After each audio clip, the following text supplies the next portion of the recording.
In today's video, we're going to be looking at the iPhone 16 Pro Max. This is the king of the phone. It's a beast. I've had it for the last 4 months since the release.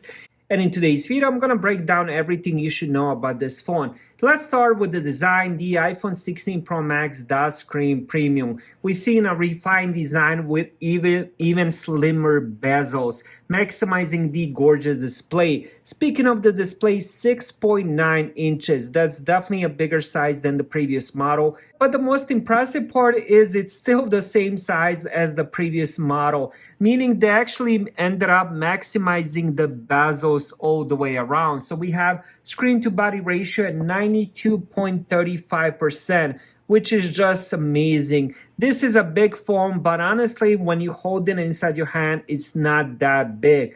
Been using it, as I mentioned, for the last 4 months.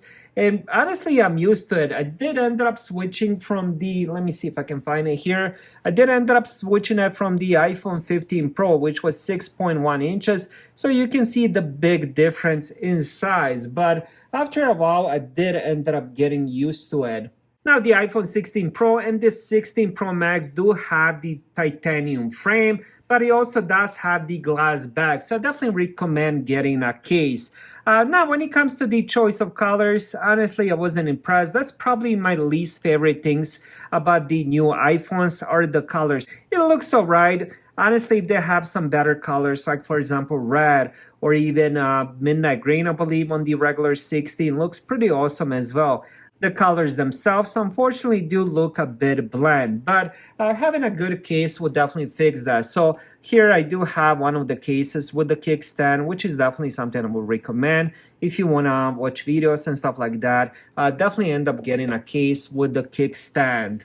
Now, the rest of the design, it's pretty typical of any iPhone. They haven't really done much, but they did add 2 different buttons. Now, the action button is the same button they ended up using on the iPhone 15 series. So if you come in off a phone like, for example, iPhone 13 or something like that, this will be kind of new for you. You can end up customizing it. You can do flashlight, do not disturb.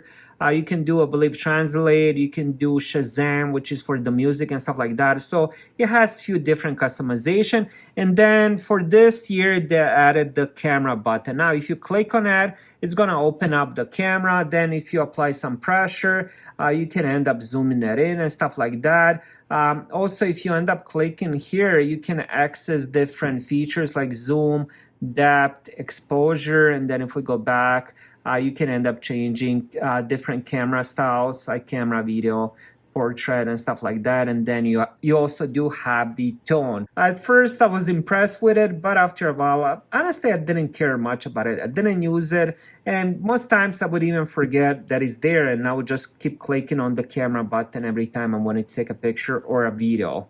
Now, even though the camera button wasn't for me, but the cameras themselves definitely are. It's definitely the star of the show. We have 48 megapixel main camera with the aperture 1.8. Then we have secondary 12 megapixel telephoto camera with the optical zoom of the 5x, 2.8 aperture. And then we also do have the third camera, which is 48 megapixel ultra wide camera. The 48 megapixel main camera is definitely a masterpiece, capturing incredible detail and dynamic range. I think one of the biggest differences would be the telephoto camera adding the 5x. Now look how close I can zoom this in. If you're more into the video recording, you can end up doing 4K videos up to 120 frames per second. So this will be a perfect phone for any content creator. Now, the iPhone 16 Pro Max has the A18 Pro chip with 8 gigabytes of RAM. The storage starts at 256 gigabytes. For the last 4 months, the performance has been exceptional. No hiccups whatsoever. When it comes to display, 6.9 inches Super Retina XDR display, which is simply stunning. It's brighter than ever with incredible color accuracy and deep blacks. The ProMotion technology makes scrolling animation buttery smooth, whether you're watching movies, editing, playing games. Now, when it comes to the battery life, the iPhone 16 Pro Max definitely shines in that aspect as well. Even with the heavy usage, I can still get at least a full day of usage. I usually end up charging my phone up to 80%. That's what they recommend. So every single day I charge it to 80. By the time I go to sleep, I still have 30-40% left. So Usually my day consists of doing quite a lot of messaging, browsing, maybe a little bit of YouTube, mostly YouTube Shorts and stuff like that. So I end up using about 40 to 50% of battery life. If I did end up charging at 200%, I can definitely see myself using it for 2 days without charging it. Now, the big question is the iPhone 16 Pro Max we're getting or even upgrading. For me, I'm coming off the iPhone 15 Pro and I'm definitely happy with my choice, especially when it comes to the battery life. So that's definitely one of the biggest differences I'm noticing. Also, of course, the size of display. iPhone 15 Pro 6.1 inches.